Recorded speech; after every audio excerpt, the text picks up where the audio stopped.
Welcome to Healthcare du Jour, where we dish up and digest the latest in healthcare. For the next 30 minutes, sit back as we bring you insight, commentary, and discussion on trending topics to the table, all expertly served up by our host and his guests. Healthcare du Jour is brought to you by Carium, the telehealth platform enabling healthcare's digital transformation, helping you care for people within the fabric of their daily lives. Now here's your host, Matt Fisher.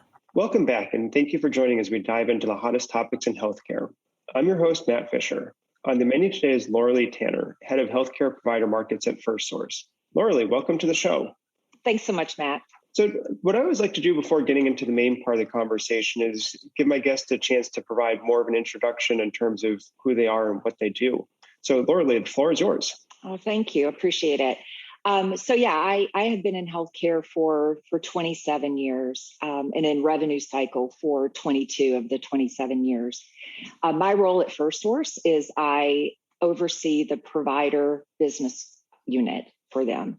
So that is essentially the hospitals and our clients.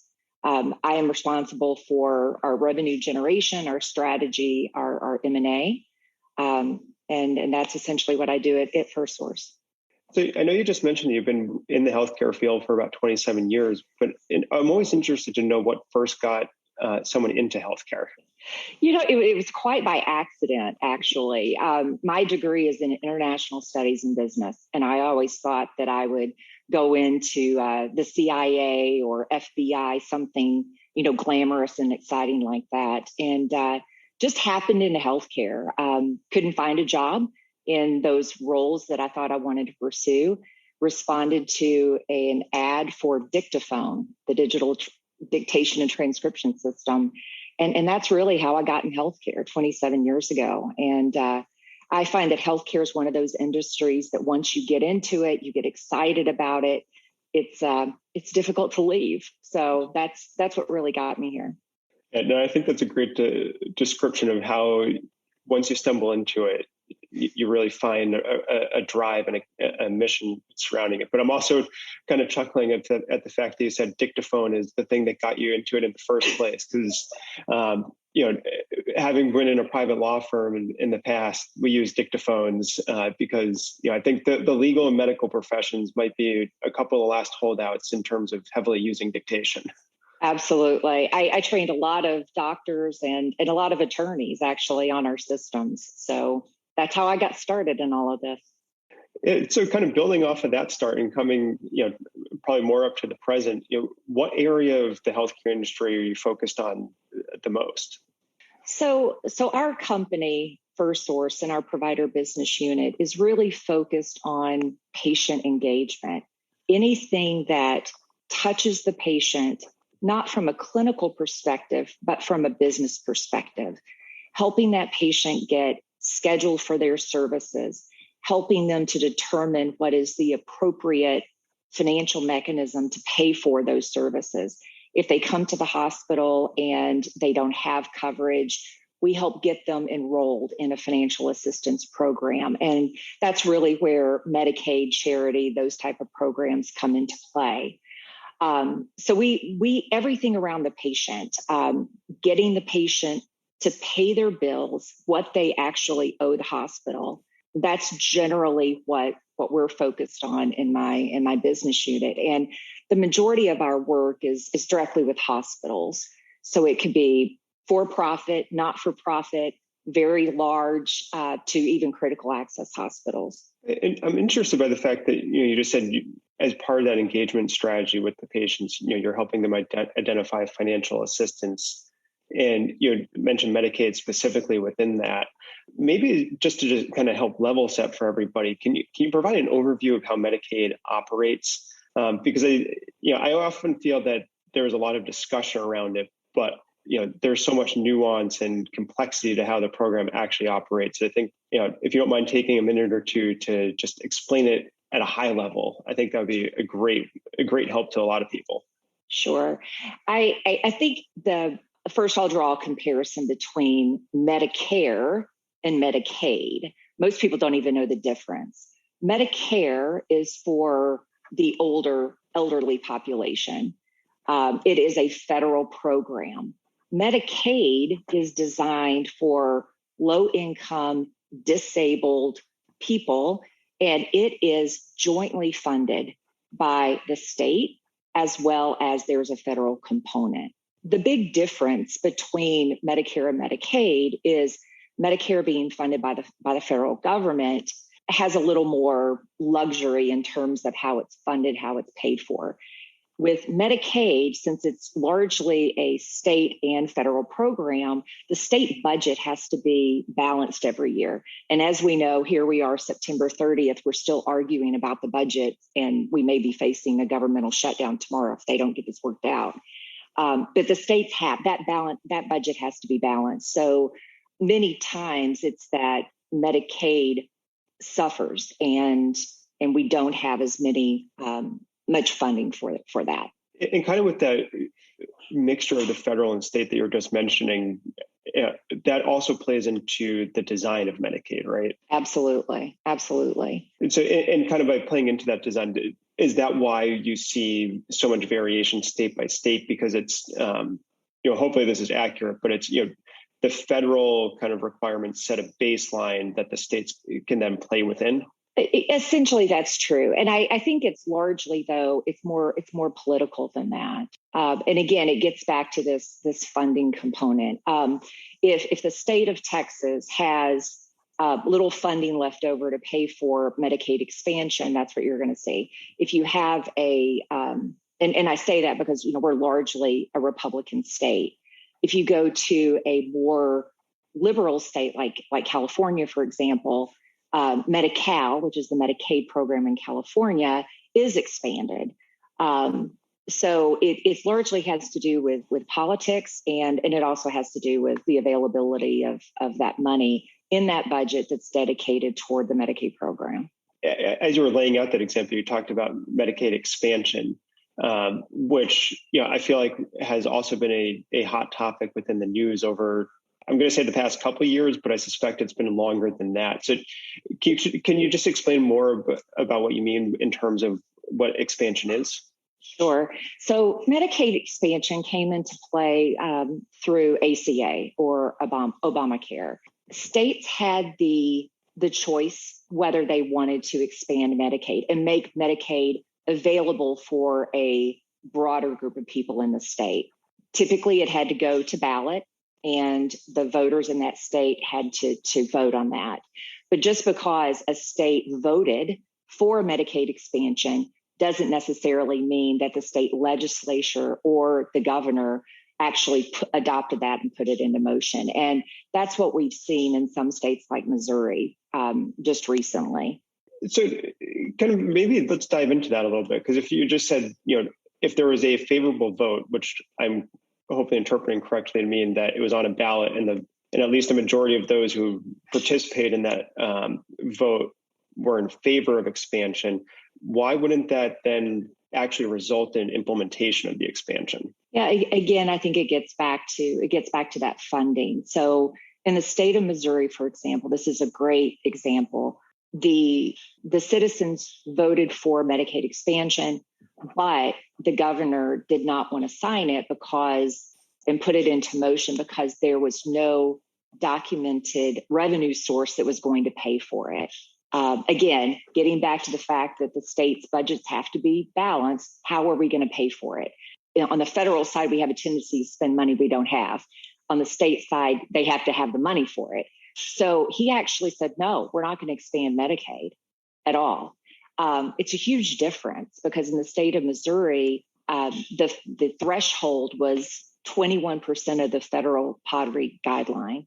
So if a patient or a single person made more than $2,892 a year, they would not qualify for Medicaid.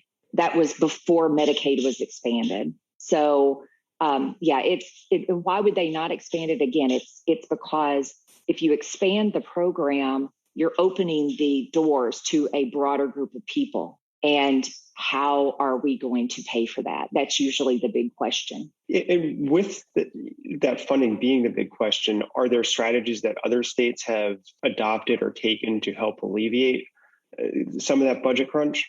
I think that, and again, this is just kind of anecdotal, not state by state, but it's kind of borrowing from Peter to pay Paul, honestly. It is just using those funds, dedicating those funds toward Medicaid as opposed to, education or roads and bridges. So it's generally, that's what I've seen in those states that have had those budget crunches and needed to adopt.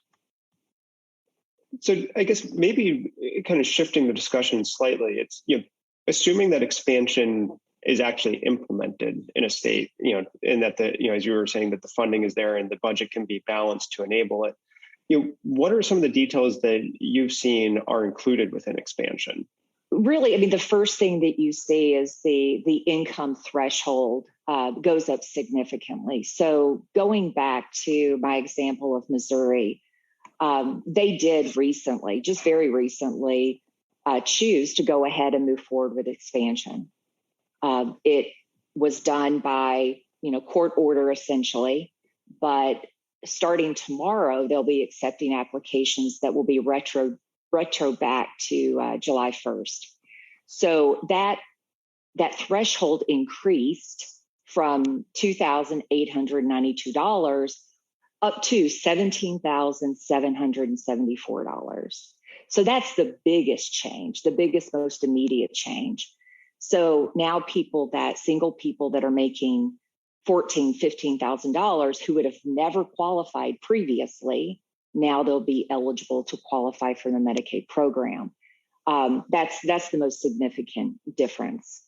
And then, I guess thinking about when a state does want to do it, and by do it, I mean expand kind of the Medicaid program, other than I think you mentioned the state, needing to have some type of favorable vote and then, have the budget. Is there more to the process? Like, is there any type of review or plan proposal that needs to go to the federal government that might play into it still being kind of a dually operated program? Not that I'm aware of. There are different things that could be put in place that could prevent the state from having to comply with mandates set forth by the federal government. There are Section 1115 waivers, and one of the requirements of that is a requirement to work. And some states have said, "Look, we want to put this in place," which is against what I know Biden wants to put forward. So the Biden administration actually has recently begun the process of withdrawing some of those waivers and some of those requirements to work. So kind of, as you just said, with the new administration, well, I should say maybe not quite so new administration anymore, since it's been the better, almost a full year at this point. Do changing administrations have a lot of impact on the Medicaid programs? Changing administration has an impact across healthcare, period. And I've seen this throughout my career. It seems that when, not to get political, but when a Democrat's in office, we focus more on population health management and ACOs and cost sharing. And then that seems to take a back seat when we have a Republican in office. Also, you think about under the Trump administration, there was all of this talk about disbanding ACA or Obamacare. That was almost all you heard about.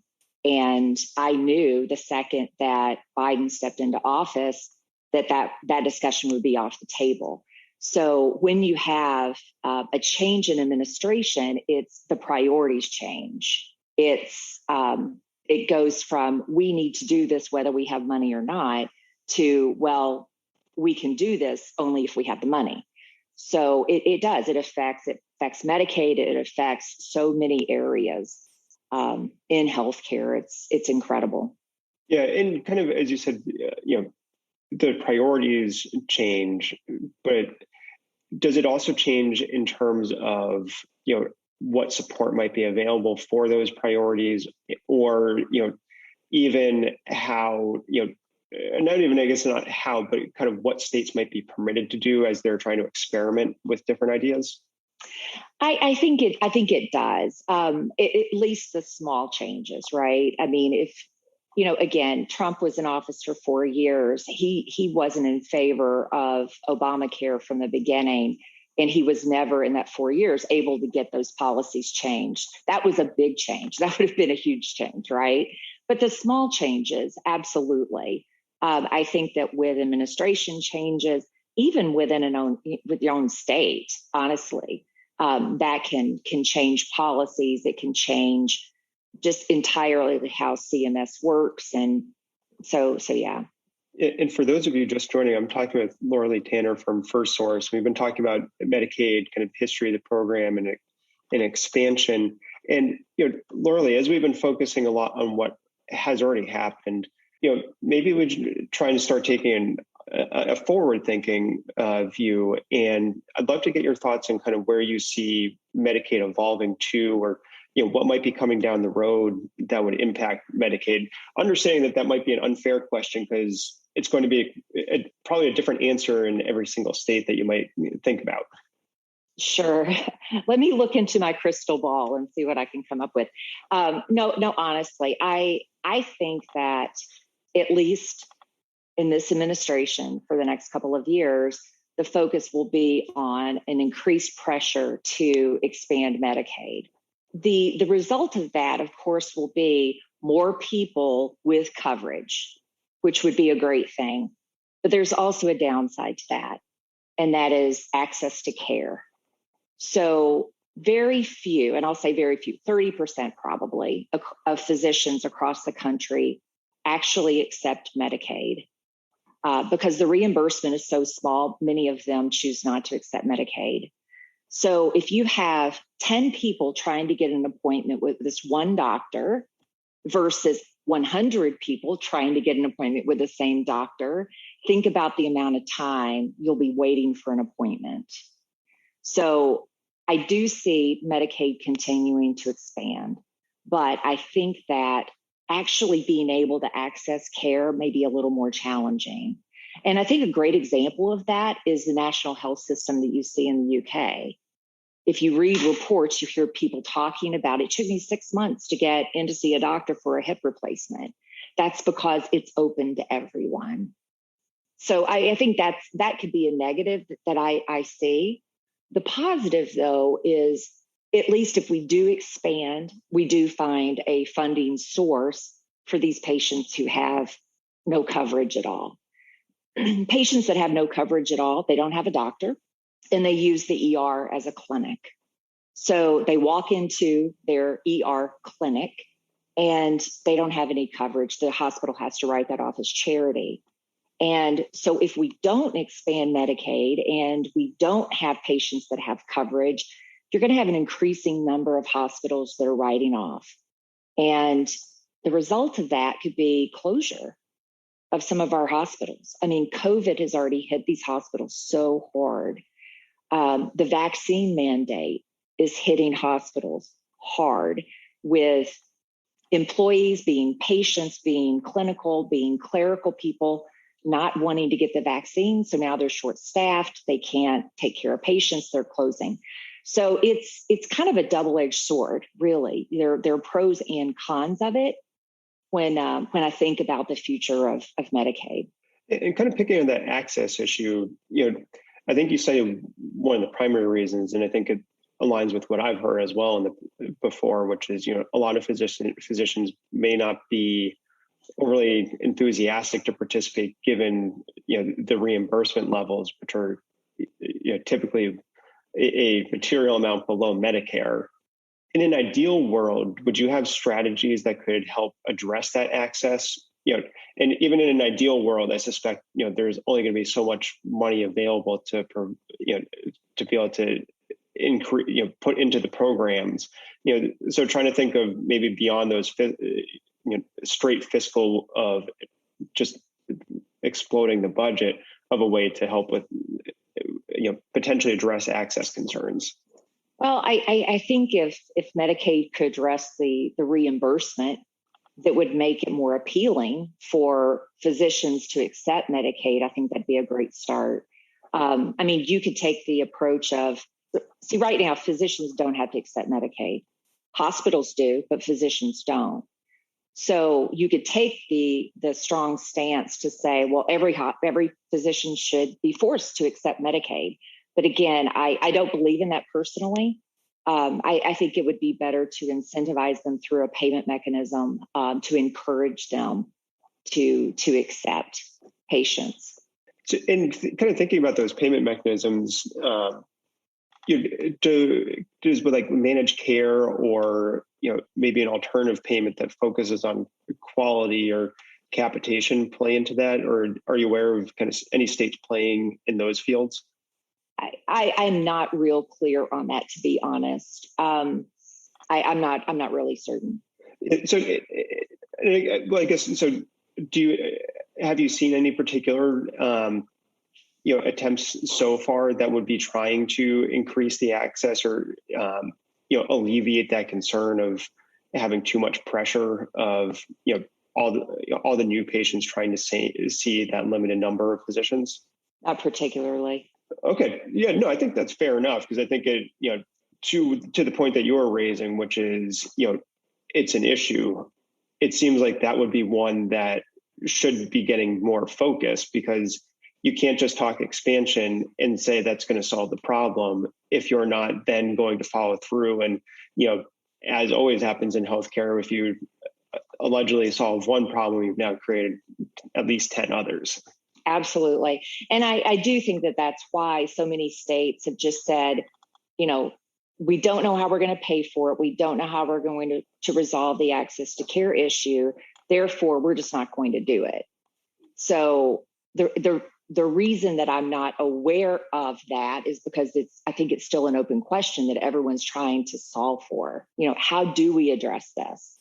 North Carolina faced that a couple of years ago.